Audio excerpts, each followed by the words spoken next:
ಮಂಗಳೂರು ಸುಹಾಸ್ ಶೆಟ್ಟಿ ಹತ್ಯೆ ಪ್ರಕರಣ ಎನ್ಐಎಗೆ ಕೊಡುವ ಬಗ್ಗೆ ಇವತ್ತು ಚರ್ಚಿಸಿ ನಿರ್ಧಾರ. ಗೃಹ ಸಚಿವ ಡಾಕ್ಟರ್ ಜಿ ಪರಮೇಶ್ವರ್ ಸ್ಟೇಟ್ಮೆಂಟ್ ಅನ್ನು ಕೊಟ್ಟಿದ್ದಾರೆ. ಕೇಂದ್ರ ಗೃಹ ಇಲಾಖೆಯಿಂದ ಪತ್ರ ಬಂದಿದೆ. ಈ ಪತ್ರದ ಬಗ್ಗೆ ಇವತ್ತು ಸಭೆ ನಡೆಸ್ತೇವೆ. ಎನ್ಐಎಗೆ ಕೊಡಬೇಕಾ ಬೇಡವಾ ನಿರ್ಧಾರ ಮಾಡ್ತೇವೆ. ಎನ್ಐಎಗೆ ಯಾರು ರೆಫರ್ ಮಾಡಿದ್ರು ಗೊತ್ತಿಲ್ಲ. ಅವರು ಪ್ರಕರಣ ವರ್ಗಾಯಿಸುವಂತೆ ಕೇಳಿದ್ದಾರೆ. ನಮ್ಮ ಪೊಲೀಸರು ಸಮರ್ಥ ತನಿಖೆ ಮಾಡ್ತಾ ಇದ್ದಾರೆ. ಯಾವ ಆಧಾರದ ಮೇಲೆ ಕೇಳಿದ್ದಾರೆ ಗೊತ್ತಿಲ್ಲ. ಇವತ್ತು ಚರ್ಚೆ ನಡೆಸಿ ನಿರ್ಧಾರವನ್ನ ಮಾಡ್ತೀವಿ ಅಂತ ಗೃಹ ಸಚಿವರು ಪ್ರತಿಕ್ರಿಯೆಯನ್ನು ಕೊಟ್ಟಿದ್ದಾರೆ.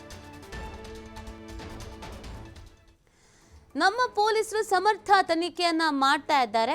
ಆದರೂ ಕೂಡ ವರದಿಯನ್ನ ಕೇಳಿದ್ದಾರೆ. ಯಾರು ಇದನ್ನ ರೆಫರ್ ಮಾಡಿದ್ರೋ ಗೊತ್ತಿಲ್ಲ ಎನ್ಐಎಗೆ ವಹಿಸಿ ಅಂತ. ಬಟ್ ಪತ್ರ ಬಂದಿರೋದಂತೂ ಹೌದು. ಅದ್ರ ಬಗ್ಗೆ ಚರ್ಚೆ ಮಾಡ್ತೀವಿ. ಚರ್ಚೆ ಮಾಡಿ ಒಂದು ನಿರ್ಧಾರವನ್ನ ಕೈಗೊಳ್ತೀವಿ ಅನ್ನುವಂಥ ವಿಚಾರವನ್ನು ಗೃಹ ಸಚಿವರು ಹೇಳಿರೋದು. ಎನ್ಐಎಗೆ ಕೊಡುವ ಬಗ್ಗೆ ಇವತ್ತು ಚರ್ಚಿಸಿ ನಿರ್ಧರಿಸ್ತೀವಿ ಅಂತ ಗೃಹ ಸಚಿವರು ಪ್ರತಿಕ್ರಿಯೆ ಕೊಟ್ಟಿದ್ದಾರೆ. ಈಗಾಗಲೇ ಸುಹಾಸ್ ಶೆಟ್ಟಿ ಅವರ ತಾಯಿ ಪ್ರತಿಕ್ರಿಯೆ ಕೊಡ್ತಾ ಇದ್ರು. ನಮಗೆ ಈ ಸರ್ಕಾರದ ಮೇಲೆ ನಂಬಿಕೆ ಇರಲಿಲ್ಲ, ಹಾಗಾಗಿ ಎನ್ಐಎ ತನಿಖೆ ಆಗಬೇಕು ಅನ್ನುವಂಥ ಒತ್ತಾಯವನ್ನು ನಾವು ಕೂಡ ಮಾಡಿದ್ವಿ. ಈ ಖುಷಿ ಆಗ್ತಾ ಇದೆ. ಅಮಿತ್ ಶಾ ಅವರಿಗೆ ಧನ್ಯವಾದವನ್ನು ತಿಳಿಸ್ತೀವಿ ಅಂತ ಹೇಳ್ತಾ ಇದ್ರು.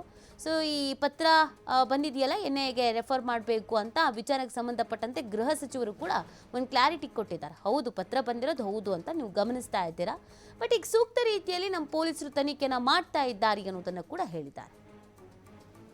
ಪತ್ರ ಬಂದಿದೆ ಅಂತ ಹೇಳಿ ನನ್ನ ಗಮನಕ್ಕೆ ತಂದಿದ್ದಾರೆ.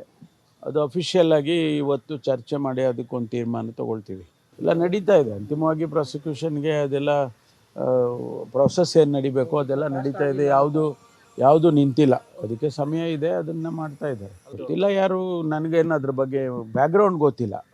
ಅಂದರೆ ಯಾರಾದರೂ ರೆಪ್ರೆಸೆಂಟೇಷನ್ ಮಾಡಿದಾರಾ ಏನು ಅಂತೇಳಿ ಆ ಭಾಗದಲ್ಲಿ ಕೆಲವರು ಎಲ್ಲ ಎನ್ಐಎ ಕೊಡಿ, ಅದು ಕೇಂದ್ರ ಸರ್ಕಾರ ತನಿಖೆ ಮಾಡಲಿ ಅಂತೆಲ್ಲ ಮಾತುಗಳು ಆಡ್ತಾ ಇದ್ರು. ಯಾರು ರೆಪ್ರೆಸೆಂಟೇಷನ್ ಕೊಟ್ಟಿದ್ದಾರೆ ಗೊತ್ತಿಲ್ಲ. ಅವರ ಸಂಸದರು ಅಥವಾ ಶಾಸಕರುಗಳು ಏನಾದರೂ ಹೇಳ್ಕೊಂಡಿದ್ರೆ ಗೊತ್ತಿಲ್ಲ ನನಗೆ.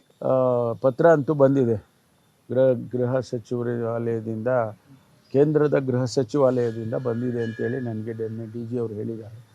ಅದನ್ನು ಇವತ್ತು ತೀರ್ಮಾನ ಮಾಡ್ತೀವಿ. ಕೇಂದ್ರ ಗೃಹ ಇಲಾಖೆಯಿಂದ ಪತ್ರ ಬಂದಿದೆ ಅಂಥೇಳಿ ನನ್ನ ಗಮನಕ್ಕೆ ತಂದಿದ್ದಾರೆ.